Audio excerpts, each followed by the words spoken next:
Olá, seja muito bem-vinda, muito bem-vindo ao Saúde em Santo André. O nosso tema de hoje é dengue, um assunto que ainda preocupa muito o país. Tem dados alarmantes, inclusive, aqui em 2025, o Brasil já ultrapassou 1 milhão de casos prováveis e mais de 680 mortes foram confirmadas, segundo dados do painel de monitoramento de arboviroses do Ministério da Saúde. Para a gente falar um pouco mais sobre os sintomas, sobre o tratamento da doença, a gente recebe a bióloga Carolina Brandão, que também é professora da Fundação Santo André.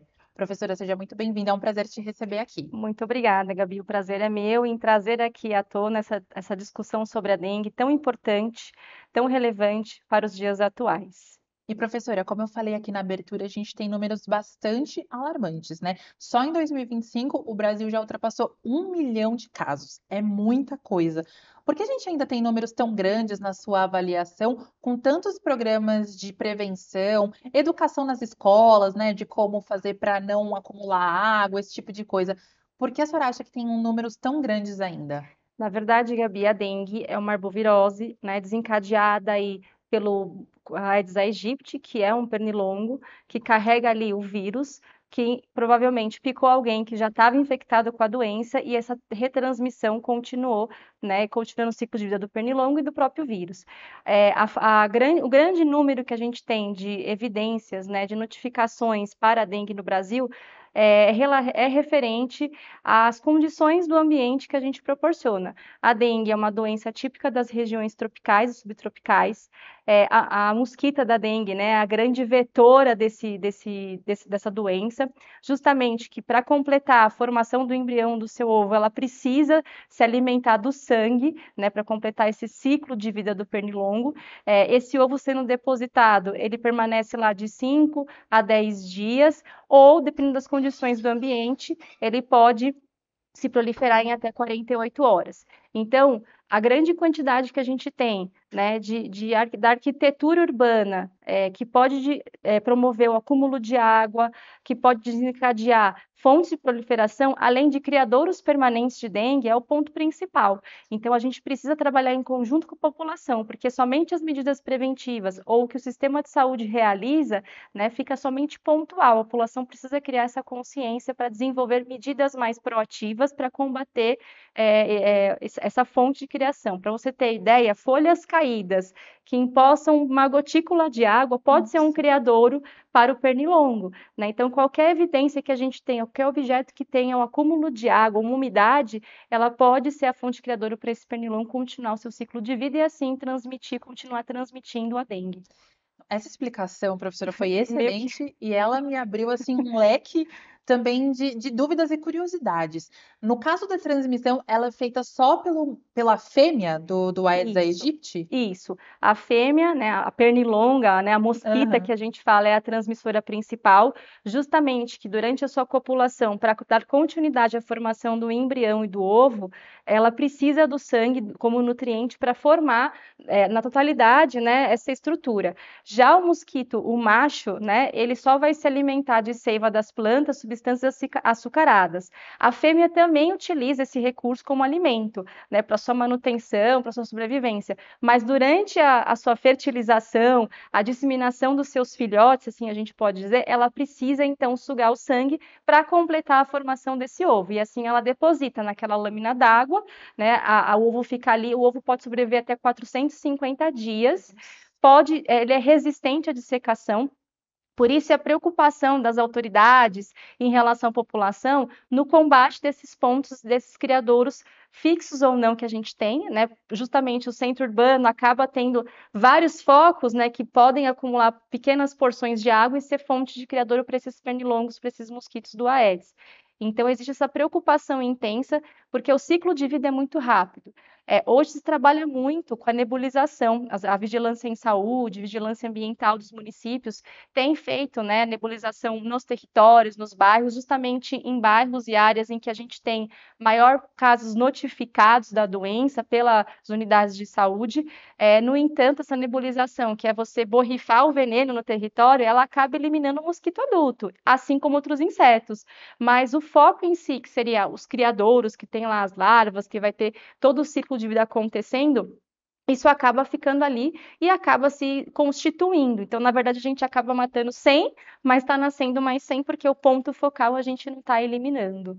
A eliminação desse ponto focal é aquela lição de casa que a gente aprende desde criança na escola, que é você virar o prato da plantinha, ver se não tem água no pneu, virar a garrafa de ponta cabeça. É esse o caminho que é tão simples, né? Mas que ainda às vezes a gente percebe que não é feito pelos números, ou tem algumas outras coisas que podem ser feitas. Exatamente, né? A recomendação é não deixar água parada, sempre virar esses pratinhos, né, de vasos de planta. Na verdade, a gente até instrui a população a nem utilizar, né? Porque você acaba regando lá suas plantinhas, Vai né? cair água ali. Não vai cair aquela água. Então, eliminar esses focos, né? Ralos, por exemplo, de quintais, jogar sempre água sanitária, porque esses ralos acumulam pequenas porções de água, né? Então, procurar tomar medidas que a gente possa eliminar esses criadouros a fim de eliminar e bloquear esse ciclo de vida da dengue e assim, né, ter o melhor controle da doença.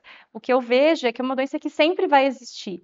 Na verdade, a gente tinha picos no verão por conta das condições do ambiente e agora a gente está vendo o ano inteiro, né, picos dessa doença. Claro, com maior incidência nas estações de chuva e calor, que na verdade, com as mudanças climáticas, como você ressaltou, isso já não está sendo uma coisa só típica lá dos meses aqui, situando aqui no Brasil, de janeiro, fevereiro e março. A gente está ultrapassando esses meses, a gente está tendo fontes e registros de dengue fora, né, em maio, em junho, a gente está tendo relatos de dengue sendo notificados pela Vigilância em Saúde. Não, e das mudanças climáticas é até interessante falar, eu já vou emendar essa pergunta, mas para complementar os dados que a gente repercutiu aqui no começo, 2025 tem esse registro de mais de 1 milhão de pessoas que foram até os hospitais, enfim, que se tem registrado, mas ainda é um cenário melhor do que o ano passado, quando o país bateu o recorde, né, dessa série histórica, que registrou 6,6 milhões de infectados e quase 6,2 mil, 2 mil vítimas fatais, que é muita gente, né? Então, às vezes, né, professora, tá até relacionado no que você estava explicando aqui pra gente. Essas mudanças climáticas que já registram chuvas fora dos períodos mais comuns do ano, por exemplo, elas também contribuem, essas chuvas fora de período, as pessoas às vezes não se atentam tanto, também contribuem para essa proliferação maior da doença? Na verdade, esses períodos de chuva fora atípicos, né, a gente pode dizer Isso. assim, mais longos, associados às temperaturas mais quentes, nós tivemos o mês passado semanas aí com picos de calor intenso que a gente nunca tinha observado mais, né? Então, associado a esses picos intensos de calor, mais a chuva, né, fora do padrão, fora daquele comum que a gente tinha até então no planeta, isso vai desencadeando que o mosquito vá se associando, vai se adaptando a esses processos. Então, ele vai, conforme vai tendo mais calor, mais chuva, ele vai se associando, vai se proliferando e vai procurando novas fontes. Então, a gente sempre vai ter a dengue aqui. A dengue veio da época da colonização. Na verdade, os mesmos sintomas que a gente tem de febre amarela, chikungunya e dengue, eles são muito parecidos porque é o mesmo mosquito que transmite. Né? Então é interessante a gente ressaltar que não é só a dengue. E esse número alarmante que a gente viu anos atrás, vamos pegar a época da pandemia, a gente teve o foco foi mudado, mas a dengue estava ali junto com Estava a pandemia, presente. né? Então, hoje, a gente tem medidas mais pontuais, medidas mais incisivas do governo do estado de São Paulo, do Ministério da Saúde. Nós temos até segunda quinzena de abril, mais ou menos 960 mil casos notificados. Desses 960 mil, 430 mais ou menos são casos de transmissão autóctone, que a gente fala. Ou seja, o mesmo mosquito picou várias pessoas naquela mesma região, naquela mesma área, né? Então está tendo essa retransmissão sucessiva, né? Aqui para Santo André, a gente tem 2.000 casos, 2.400 casos. Desses 2.400 casos, a gente tem mais ou menos 4.400 que são retransmissão, que ocorreram, né? O mosquito, a mosquita, ela pica uma pessoa e ela vai depositar os seus ovos. Só que o que está acontecendo? Ela pica uma pessoa, ela pica outra pessoa, ela faz 4 ciclos de postura. Né? E a Nossa. gente está tendo evidências que ela está fazendo esse ciclo mais vezes. Para você ter ideia, teve um estudo que a mosquita ela picou as 5 pessoas da família. Eles rastrearam, provavelmente a partir do DNA, do ovo, enfim, e a mosquita ela picou um integrante, depois foi lá, picou outro, até depositar esses ovos. Então, ela deposita cerca de 100 ovos mês. O ciclo de Muita coisa. vida é 45 dias que ela tem. Nesses 45 dias, vai 2 meses, vai quase, ela deposita 1.000 ovos. Então, por isso que a gente precisa trabalhar com controle mecânico, tirando essa água empoçada, trabalhando com a população de forma consciente, né, para a gente poder ter um resultado positivo em relação a esse número da dengue, né? Isso explica porque muitas pessoas próximas às vezes pegam dengue, professora. Pode ter sido ali um mesmo mosquito, não necessariamente o foco nasceu ali e as pessoas já pegaram. Pode ter sido essa retransmissão, ou isso não tem muita relação? Porque de fato é curioso, a mesma mosquita foi lá, picou 5 integrantes da família. Imagina, todos com dengue, que é uma coisa horrorosa. Quem teve dengue sabe do que eu tô falando. Ou isso não necessariamente tem relação, pode ser que na região mesmo tenha vários mosquitos. Pode ser a mosquita que, né, que desencadeou em um membro, né, aquela doença, mas pode ser outras mosquitas contaminadas, porque lembra, a mosquita vem, ela pica você que está com dengue, ela deposita os ovos e ela vai continuar o seu ciclo de vida. E pode ser outra que venha picar você que está doente, né, ela pegar esse vírus e aí esse vírus transmitir para outras pessoas que estão ao redor, né? Então é muito relativo, por isso que eu sempre trabalho que a nebulização, a gente passar o carro nebulizando, ela não é o ponto-chave, né, que vai eliminar o mosquito da dengue. Muitos acham, a população acha que isso vai ser um ponto importante, né, mas na verdade tem que ser somadas ações mecânicas mesmo, né, para eliminar esses criadouros que a gente tem, né. Interessante. Então fica também a lição de que a gente precisa também fazer a nossa parte ali na nossa casa, enfim, pegar com todos os cuidados, principalmente quem tem quintal, a céu aberto, não deixar acumular água, fazer aquela lição de casa que a gente aprende mesmo desde pequeno. Queria falar um pouquinho também, professora, você entrou ali na questão dos sintomas. Todo mundo conhece mais ou menos que tem a questão do vômito, às vezes começa com uma dor. Eu estava comentando no off aqui com você que eu tive dengue também, né? As questões além de profissionais, aqui as perguntas também tem as dúvidas que me trouxeram Uhum. quando eu tive essa doença, que começou com uma dor na lombar, normal, como se tivesse sido um dia cansativo de trabalho. E quando eu menos esperava, apareceu a febre, uma moleza muito, muito grande, assim, uma indisposição mesmo que te deixa prostrado, né? Não é Uhum. algo tão comum. E aí, quando eu fui ao hospital, fiz os testes e descobri ali que estava com dengue. Não tive, assim, todos os conjuntos de sintomas, não tive dor nas articulações, por exemplo, mas quando que fica alerta que a pessoa precisa ir ao hospital, né? Quando essa dor já não é mais algo comum. Na verdade, o sintoma mais marcante é a febre súbita, né? Você está de repente hoje bem, no outro dia aparece uma febre de 39. Isso é É preocupante, isso isso mesmo. é um alarme, né, de que algo não está bem fisiologicamente, né? Então a febre súbita é marcante, né? E aí isso vai ser associado à dor de cabeça, vômitos, ânsia, né? Tem gente que tem tontura, tudo isso vai culminando, né, a gente diagnosticar como um caso clínico dengue, dores nas articulações, tem gente que já desenvolve aqueles edemas, né, isso é bem característico, e normalmente quando a gente tem esses edemas aparecendo, a gente já pode ter um agravo, né, e poder pontuar que pode transformar numa dengue hemorrágica, no qual aí a gente vai ter, né, hemorragia, a gente vai ter gengiva sangrando, a gente vai ter nariz sangrando, e isso vai se desencadear num quadro internamente de alerta, né, no qual aí existe uma certa preocupação em relação à doença. Os sintomas iniciais é muito parecido com gripe, tanto que a gente tem subnotificações dentro do sistema de saúde. Então, a gente trabalha como dengue, mas o seu resultado, o teste, ele demora alguns dias para a gente ter essa confirmação, né? Mas a gente tem ainda muitos casos aí existentes, notificados, registrados. A gente tem óbitos que aconteceram tanto pela dengue clássica e a dengue hemorrágica, então é muito preocupante em relação a esses sintomas.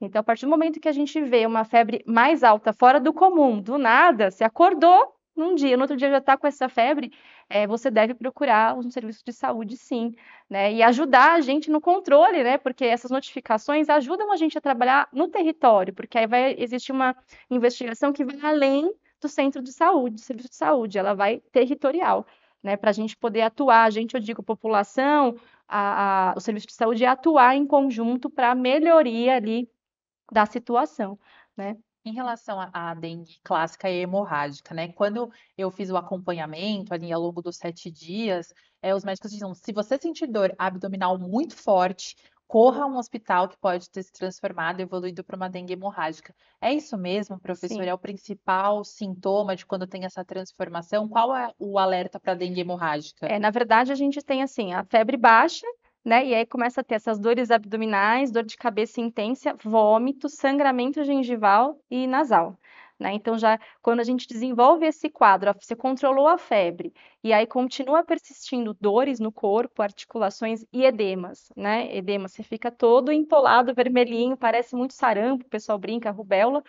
Você deve procurar imediatamente serviço de saúde, né? Para procurar um tratamento ideal, não é qualquer medicamento, né? Porque tem medicamentos que vão trabalhar no fluxo sanguíneo com a sua pressão, então é focado em medicamentos como dipirona, por exemplo, aí é o médico que vai poder prescrever, mas a gente tem que ter um tratamento e um acompanhamento desse quadro. E sintomas pós, né? Na verdade, efeitos colaterais. Tem algo que as pessoas que estão nos assistindo agora precisam ficar de olho também? Algum tratamento pós? Eu pergunto isso também baseado em uma certa experiência pessoal, porque depois da infecção, mais ou menos um mês depois da infecção, eu achei que estivesse tudo resolvido, mas aí eu tive um quadro de eflúvio telógeno, que para quem não conhece esse termo complicado, é uma queda severa, mas temporária do cabelo, né? Fica ali, dura mais ou menos um mês, o cabelo cai bastante, é realmente muito severo. E aí eu fui fazer uma investigação, não tinha nenhum problema, e me disseram que poderia então ter sido por conta da dengue, né? Uhum. Aquele pós da dengue. Existe isso de fato? Tem algo que a audiência precisa ficar de olho, precisa repor vitamina depois? Acabou o quadro de dengue, tá tudo bem? Ou precisa ter algum outro cuidado? Na verdade, a gente precisa ter essa atenção, justamente porque a dengue é uma doença séria. Eu falo que é até mais séria que o próprio Covid, porque o quadro, os sintomas que você já teve, é muito mais potente, né? Você, de repente, no outro dia, você não tem forças É para levantar verdade. da cama, né? Então, na verdade, o seu sistema imunológico cai bastante, o seu índice de plaqueta, a oxigenação no sangue cai bastante. Então, se a pessoa ainda tem comorbidades, tipo uma diabetes, um problema renal, né, um problema de fígado, isso pode desencadear outros processos, né? Eu conheço situações em que a pessoa ficou com um problema no fígado mesmo, de Caramba. metabolização, como consequência, porque alta medicação, alto controle de febre é um vírus, né? O vírus tem esse potencial de desencadear várias reações, né? E é o próprio organismo tentando se defender. Então, a gente precisa ter esse acompanhamento pós, né, o quadro de dengue, justamente para a gente poder ou repor uma vitamina, ou fazer um controle metabólico ideal, né? Porque a gente perde o apetite, a gente enfraquece. Então, é um cenário crítico que vai além dos sintomas ali, né, do momento da doença. E, doutora, quando a gente fala em dengue ou vai pesquisar, muito se fala em sorotipos, né? É um nome um pouquinho complicado. O que significa na prática esses 4 sorotipos que existem de dengue? Isso tem a ver com o nível de infecção ali do vírus que você teve, se é mais forte, se é mais fraco.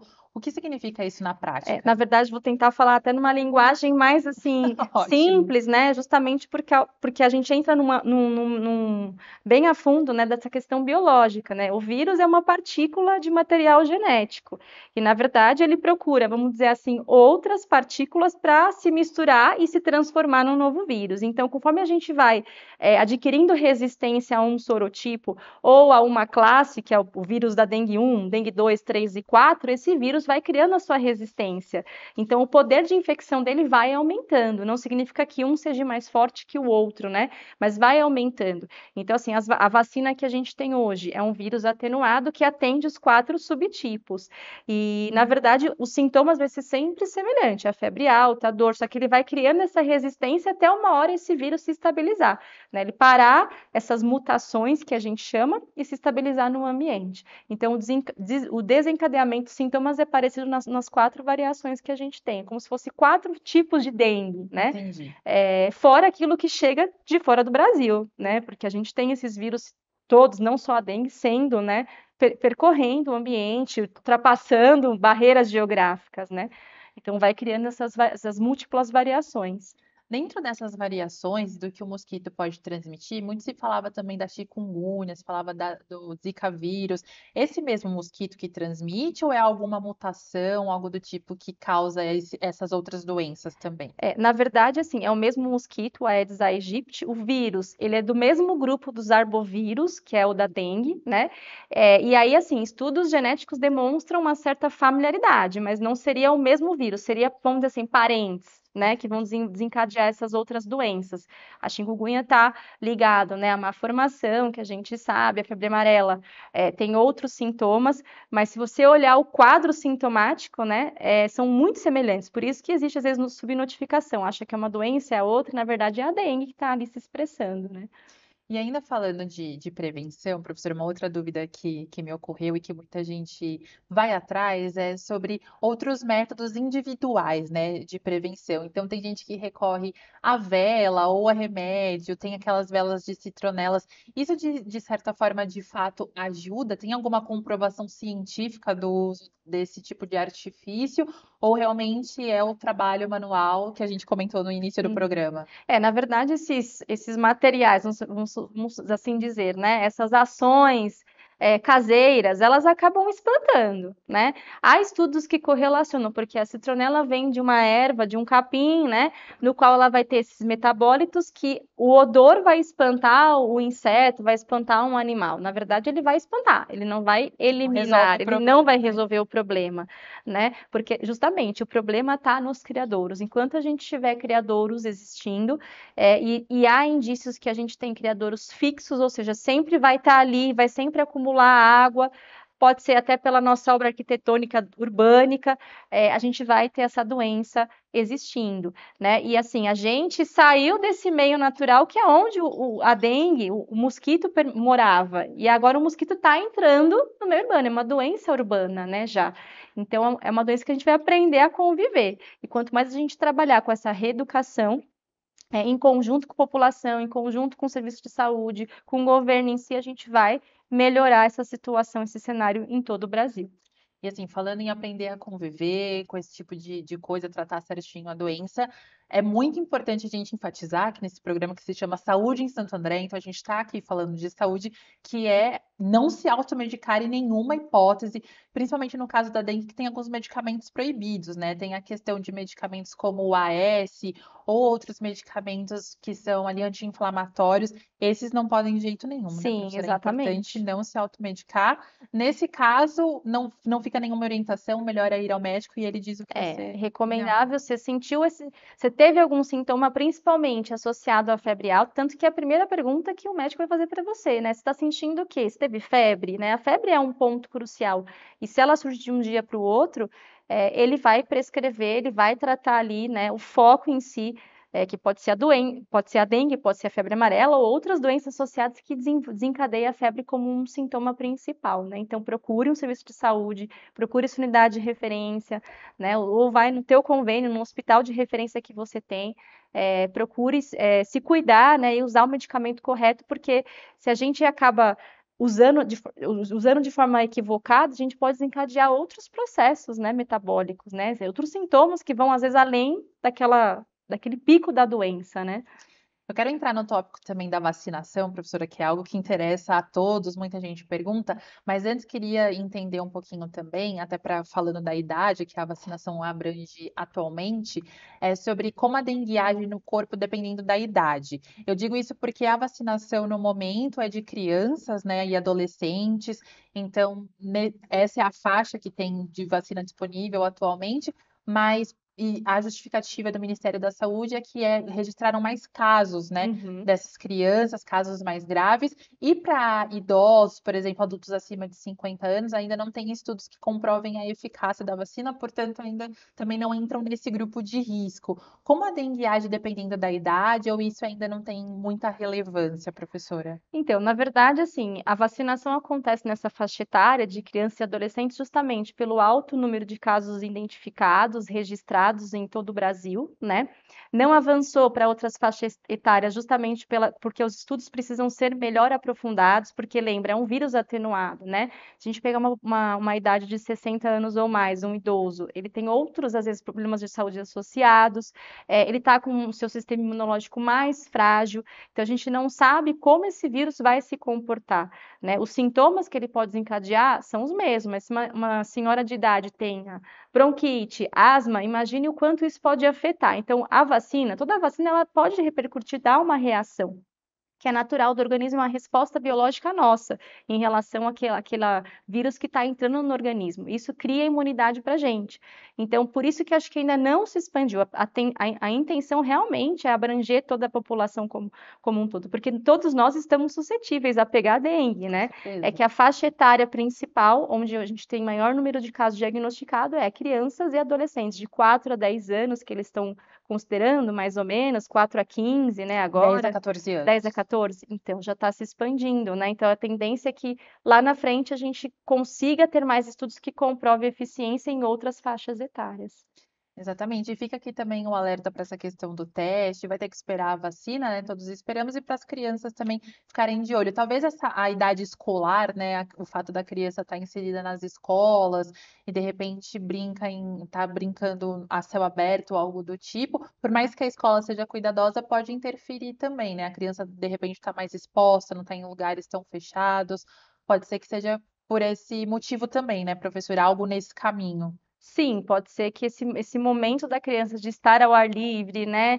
Criança gosta muito de Brincando. brincar em jardins, em campos de futebol, né? Todas essas áreas de lazer. E elas vão se enfiando onde conseguem brincar, né? Pode ser um ponto focal para que elas possam ter maior, né, incidência da doença. Professor, o papo está muito interessante, né? Dengue é um assunto tão popular e que tem tantas dúvidas ainda, principalmente quando a gente está com números tão altos. Ano passado, realmente tivemos muitos casos, muita gente comentando, até no dia a dia, a gente via na televisão, mas também muita gente próxima comentando. Queria então que nessa reta final aqui desse programa, que ainda cabe mais algumas perguntas, deixar um alerta, né? Se a senhora fosse deixar algum alerta para a população, para quem está nos assistindo em relação à prevenção da dengue, mas também em relação aos cuidados de quando já se descobre que está com esse vírus, né? O que fazer, então, quais os cuidados tomar e o que não fazer também. Bom, dengue é um assunto sério, né? A gente precisa ter esse olhar. Ela é uma doença que já está incorporada, já é uma doença notificada e registrada no nosso serviço de saúde, no Ministério de Saúde geral, né? A gente precisa trabalhar a sensibilização junto à população para evitar os criadouros, os focos de água parada, é água parada limpa, mas já tem estudos, né? Ainda são incipientes que falam que esse mosquito pode até agora se adaptar à água suja. Imagine o cenário que a gente vai ter, né? Água de esgoto, alguma coisa assim.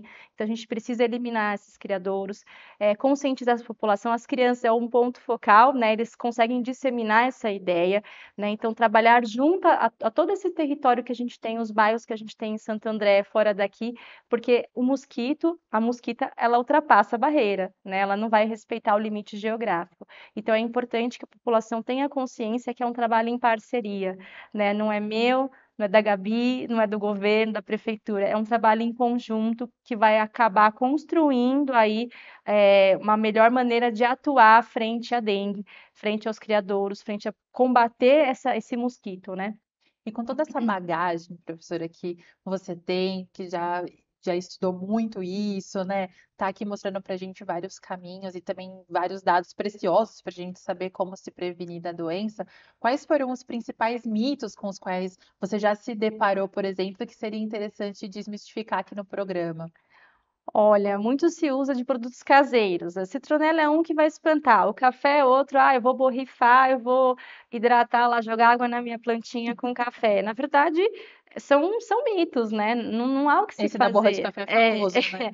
Esse é o mais famoso de todos. Então, não se tem produtos naturais que vão eliminar algum hidratante, nada, né? O que tem que ser eliminado? A água parada, esses pontos focais. Nós temos muitos bairros, né, no Brasil todo, vou focar em estado de São Paulo, que a gente tem piscinas. Se essa piscina não for cuidada, né, com cloro, não tiver manutenção, ela pode virar um ponto focal. Né? Casas abandonadas é um ponto focal. Pessoas que estão em situação, por exemplo, de acúmulo, que acumula coisas, é um ponto focal.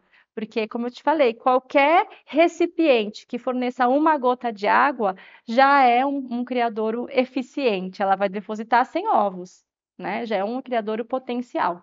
Demais, né? E a gente viu aqui que dura muitos dias, são muitos ovos e uma mesma mosquita ainda pode contaminar muita gente, né? Então vale a pena aí seguirem com todos esses cuidados que a professora deixou aqui para gente. Professora, queria agradecer muitíssimo a sua participação, foi um papo muito rico e muito interessante, né, para um problema tão popular e que ainda assola tanta gente aqui no nosso país. Fica aí, então, esse recado para os cuidados. Queria te agradecer e as portas da TV Câmara estão sempre abertas. Muito obrigada pelo convite, estou à disposição de vocês. Espero que a população tenha essa consciência em relação agora à dengue.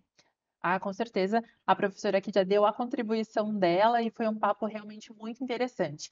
Agradeço a professora e agradeço também a você, a nossa audiência que nos acompanhou até aqui. Continue ligado também na nossa programação para saber os temas dos próximos programas e até o próximo Saúde em Santo André.